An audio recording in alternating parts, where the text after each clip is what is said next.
Respect the process. Be patient. Don't be afraid to look at the long-term benefits of a healthy strategic partnership. This is Don't Fear Grit with Rob Taormina. Marketing strategies and advertising technologies to help you build a better business. Welcome to part 3 of this 3-part series where we're talking about strategic partnerships.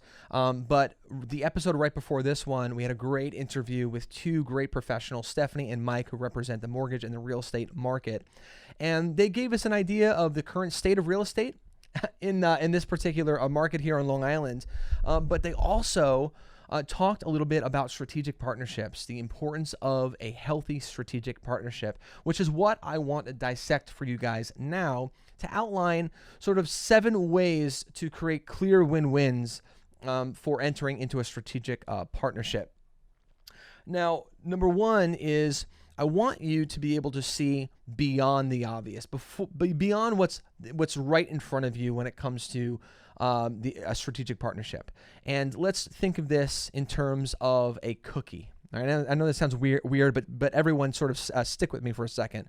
Imagine there is a cookie, a freshly baked chocolate chip cookie, and it's on the table. There's only one of them, and there's a strategic partner on one side of the table and yourself on the other. Don't look at a strategic partnership as trying to get a market share of this one cookie. But instead, you want to approach a strategic partnership as realizing that there's a whole tray of cookies being baked in the oven, and therein lies all of the healthy benefits of that strategic partnership.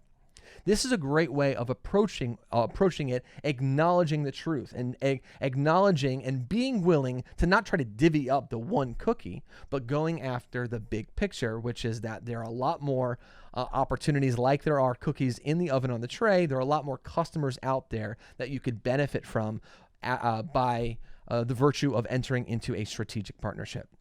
The second thing is I want you, when entering into a strategic partnership, to be very clear with that person your why you want to enter into a strategic partnership. Being transparent is important because you want them to be aware what you're looking to get out of this, because they're going to be equally motivated to making sure you get out of this so that they're also getting something out of it as well. They want to maintain this as long as you want to maintain this. So being clear about what your expectations are and what you want to get out of it is important so that you're both working towards similar goals. Very important for that, guys. All right.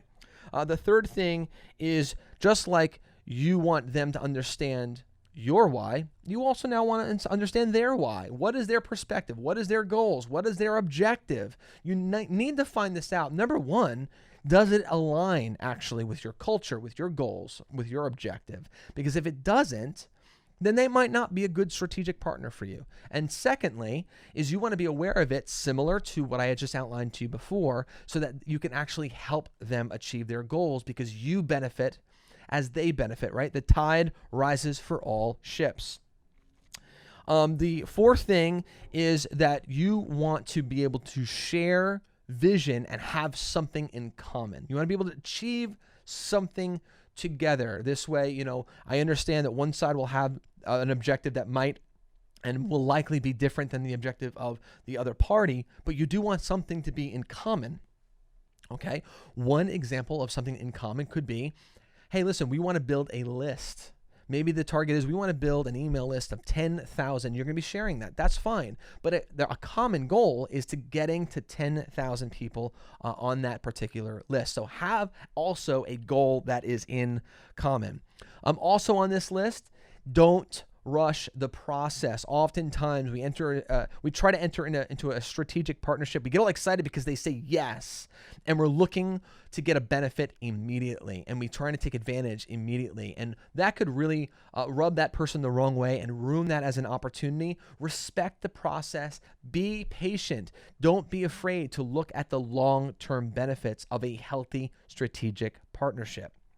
The other thing that you want to be mindful of is expect to be a little bit uncomfortable. entering into a strategic partnership is leaving yourself a little bit vulnerable. And I understand that it could be uncomfortable, but expect that. Expect there to be a level of being uncomfortable when entering into a strategic partnership. I want just to put everything out there for you guys. I want you to be aware of that as a potential byproduct of doing this.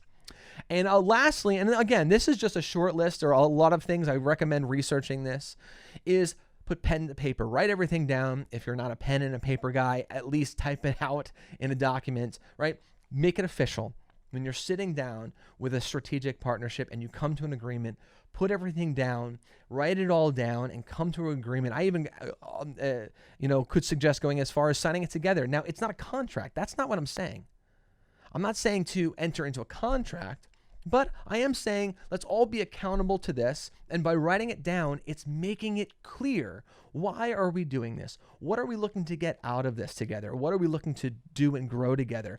Making it clear. Don't ever make any types of assumptions, because that could definitely go the wrong way. Now, there are a ton of really great benefits to strategic partnerships. I'm a big fan. I've entered into many of them myself.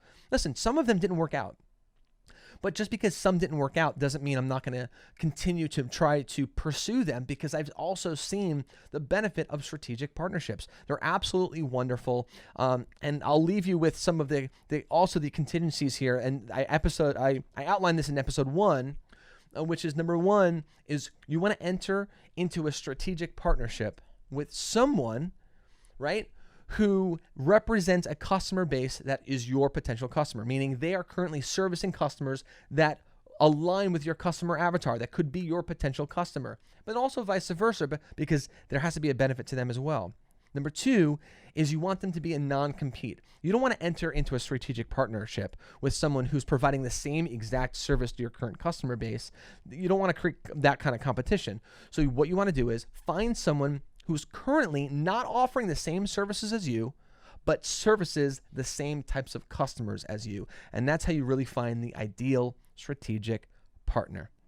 Guys, thanks so much for tuning in. If you came on board with episode 3, this is actually part of a 3-part series where we really tear apart strategic partnerships. I want to encourage you guys then to go back to episode 1, go 1, 2, and 3. In episode 2, we went ahead and we interviewed Mike and Stephanie. They're amazing. They're killing it. They're doing a great job in their fields of mortgage and real estate. They're doing a wonderful job. That interview was incredible. They really became really transparent, and they unloaded some really secret tips there, which I think everyone, regardless of their industry that they're in, could really benefit from. So definitely go ahead and check that out.